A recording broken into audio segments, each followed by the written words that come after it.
নমস্কাৰ বন্ধুসকল, মোৰ ইউটিউবৰ চেনেললৈ আপোনালোকক পুনৰ স্বাগতম জনাইছোঁ। আজি আমি কথা পাতিম সাপৰ জিভা কিয় দুখন থাকে।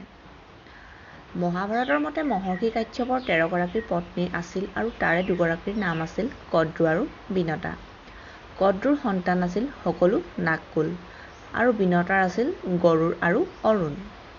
সমুদ্ৰ মন্থনৰ সময়ত ওলোৱা ঐশ্বস্য ঘোঁৰাটোক লৈ এদিন কদ্ৰু আৰু বিনতাৰ মাজত তৰ্ক লাগিল। কদ্ৰুৱে ক'লে যে ঘোঁৰাটোৰ নেজডাল কলা হয় আৰু বিনতাই ক'লে যে গোটেই ঘোঁৰাটোৱেই বগা। আৰু এইটো কথাকে লৈ দুয়োৰে মাজত চৰ্তও লাগিল আৰু চৰ্ত এইটো ৰাখিল যে যাৰ কথা মিছা বুলি প্ৰমাণিত হয় তেওঁ আজীৱন ইগৰাকীৰ দাসিত্ব জীৱন কটাব লাগিব। কদ্ৰুৱে জানিছিল যে ঘোঁৰাটোৰ নেজডাল বগা হয় আৰু বিনতাক তাইৰ দাসী কৰিবৰ মানসেৰে নিজৰ নাগপুত্ৰসকলক আদেশ দিলে যে সিহঁতে নিজৰ শৰীৰৰ আকাৰ সৰু কৰি ঘোঁৰাৰ নেজত সোমাই থাকিবলৈ আৰু যেতিয়া কদ্ৰু আৰু বিনতাই ঘোঁৰা চাবলৈ যাব তেতিয়া নেজডাল কলা দেখা পায় আৰু কদ্ৰুৰ চৰ্তত জিকি যাব। কিন্তু কিছুমান নাগে তেনে কৰিবলৈ অমান্তি হ'ল। তেতিয়া কদ্ৰুৱে নিজৰ নাগপুত্ৰসকলক অভিশাপ দিলে যে ৰজা জন্মজয়ৰ যজ্ঞত তহঁতি ভস্ম হৈ যাবি।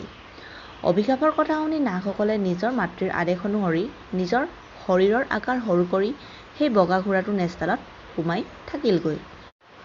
আৰু যেতিয়া বিনতা আৰু কদ্ৰুৱে ঘোঁৰাটো চাবলৈ আহিল তেতিয়া ঘোঁৰাৰ নেজ কলা হোৱা বাবে বিনতাই কদ্ৰুৰ দাসিত্ব স্বীকাৰ কৰিব লগাত পৰিল।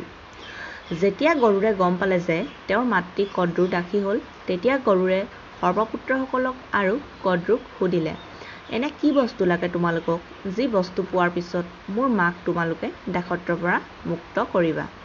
তেতিয়া নাগবোৰে ক'লে যে তুমি স্বৰ্গৰ পৰা অমৃত আনি দিব পাৰিলেহে তোমাৰ মাৰাক দাসত্বৰ পৰা মুক্ত হ'ব পাৰিব।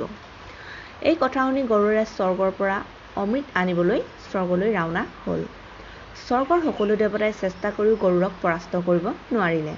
দেৱৰাজ ইন্দ্ৰই নিজে ব্ৰজ প্ৰয়োগ কৰিলে কিন্তু তেওঁৰ সেই চেষ্টাটো সফল হ'ব নোৱাৰিলে আৰু এনেদৰে সকলো দেৱতাক পৰাস্ত কৰি গৰুড়ে অমৃত হৰণ কৰি আনিলে আৰু নাগসকলক দি মাকক দাসত্বৰ পৰা মুক্ত কৰিলে। গৰুড়ে অমৃতৰ কলহটো আনি কুশা ওপৰত ৰাখিলে। অমৃতৰ কলহ খোৱাৰ আগতে সকলো নাগে স্নান কৰিবলৈ বুলি যোৱাত সেই চেগতে দেৱৰাজ ইন্দ্ৰই অমৃতৰ কলহটো লৈ স্বৰ্গলৈ গুচি গ'ল। তাকে নাগসকলে দেখা পাই অমৃত থোৱা ঠাইখনত কেনেবাকৈ অলপ হ'লেও অমৃত লাগি আছে বুলি ভাবি সেই কুশাতেই চেলেকিবলৈ লাগিল। সেই ধাৰ থকা বনত চেলেকাৰ কাৰণে নাগবোৰৰ জিভা দুটুকুৰা হৈ গ'ল।